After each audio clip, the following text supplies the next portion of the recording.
And over the next few days, up until the 9th of June, the Imperial War Museum is commemorating the 75th anniversary of D-Day, both on land, at sea and in the air.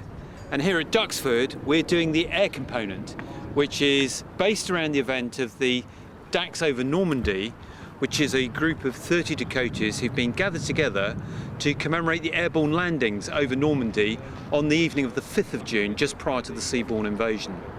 And we're really privileged over the next few days to see the gathering of up to 30 aircraft who will practice their formations, also practice the parachute landings that took place there before eventually gathering themselves up on the afternoon of Wednesday the 5th, flying across to Normandy and recreating those airborne drops that took place 75 years ago.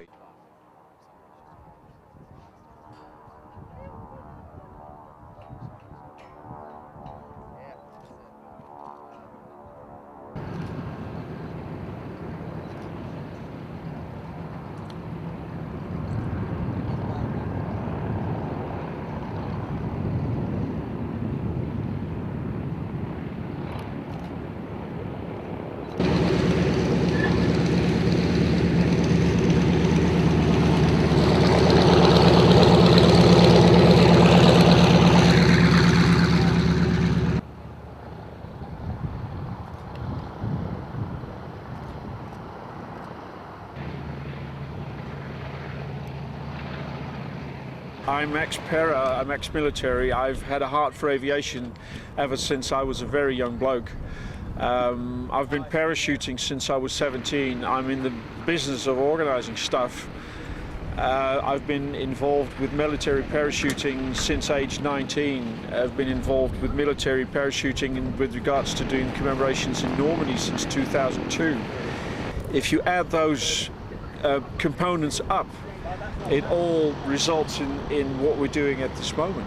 So it's not like an inspiration, it's basically a multitude of things that I've been doing for a very long time already. What we did is, when we first came up with the plan, IWM Duxford was nowhere in sight at that moment. We, as an organisation, we are a team of 3, that's the board of Daks over Normandy Limited, and we are a team of about 15 people working 24/7 to get this done. When we first set out to do this in April 2016, we thought of a number of locations, of which Duxford obviously was the obvious choice. And when we first approached them, and that's over 2 years ago already, they basically welcomed us with open arms. I mean, look around you. Duxford is the mecca for classic aviation in England. If it's anywhere you've got to stage something like this from, it's Duxford. So, yeah, this is the best place to do it from, and that's what we did.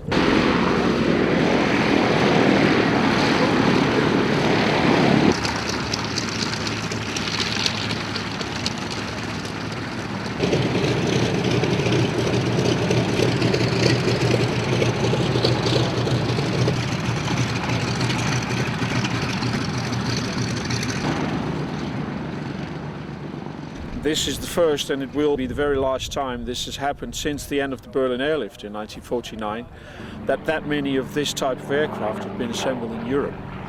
The significance of the aircraft is basically self-explanatory. It was the aircraft that changed the course of the war, because there was no other aircraft that did so many things during the war as this one was, in a cargo and in a replenishment and in a anything role. Paras, you think this aircraft did it? And don't forget, this is also the aircraft that epitomizes the beginning of modern air traffic.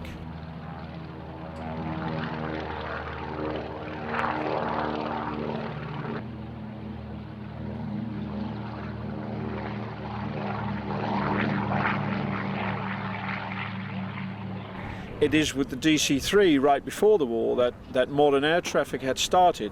The DC-3 opened the world to the people because it was the aircraft that brought the people together.